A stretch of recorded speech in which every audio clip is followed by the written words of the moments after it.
මල්ලි මොකද තමයි මොනවද බං උඹ මේ කරන ලැජ්ජ නැති වැඩ? ලැජ්ජ නැති වැඩ? මොනවද? උඹේ පාර TikTok කරන්න තියාගත්තද? දැන් TikTok කරන එක කොහොමද ලැජ්ජ නැති වැඩක් වෙන්නේ? උඹට ලැජ්ජ නැති උනාට යකෝ මට ලැජ්ජයි. හොඳට ඉගෙන ගත්ත එකේ නේද පැත්ත කරලා පාඩු හිටපන් උගත්කම තියාගෙන. හරි මුලින් කියන්නකෝ යා මගේ TikTok දැකලා තියෙනවද? එකක් දෙකක් දැකලා තියෙනවා. දැකලා තියෙනවා නම් දන්නව ඇතිනේ. මං ඒවල කතා කරන්නේ වැදගත් දේවල්. ඊයේ දාපු වීඩියෝ එකේ තිබ්බේ පිටසක්වල ජීවීන් ගැන. පෙරේද දැන් මේ ක්වොන්ටම් ෆිසික්ස් ගැන. අනික මොකෝ මේ ලැජ්ජ වෙන්නේ මම මොකෝ රිදි බාගෙන දැන් නටනව නෙවෙයිනේ. වැදගත් දේවල් මම දාන්නේ. ඒ වුණාට නෙවෙයි. එහෙම තමයි මේ අද කාලේ ඒ වගේ ටෙක්නොලොජිස් යූස් කරලා තමයි දැනුම් බෙදා ගන්න ඕන.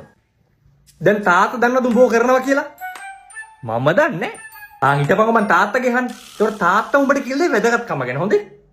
මොනවාද ලොකු පුතේ අර පොඩි පරයා කරන්නේ ඔබේ නම්බුව කනවා. ඔයනේ මට තේරෙනවා ඔබේ නම්බුව කනවා. තේරෙනවා යකෝ අයියෝ මොහොම අතපය බැඳගෙන ඉන්න එකක් ගහලා හරි ඔකම හදාගනි. පීර රට පවුලෙන් නම්බුව. හරි. මට පොඩි වෙලාවක් දෙන්න ලොකු තාත්තා මං අද මේක කතා කරනවා. සුනිල් බාප්පේ අනේ සෝරි මමත් දැක්ක මමත් මේ ඊයේ දන්නේ. මේ මන්ද නම්බුව කනවා. තාත්තේ.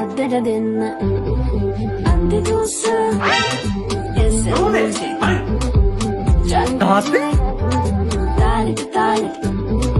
මොකද මේ? ඔහොම හිටලා බෑ. වරින් පොඩි ඩාන්ස් එකක් දාන්න මම මේ TikTok එකක් කරනවා. යකෝ ඊයේ මන් දාපු ඩාන්ස් එකට ලක්ෂ 2ක් views.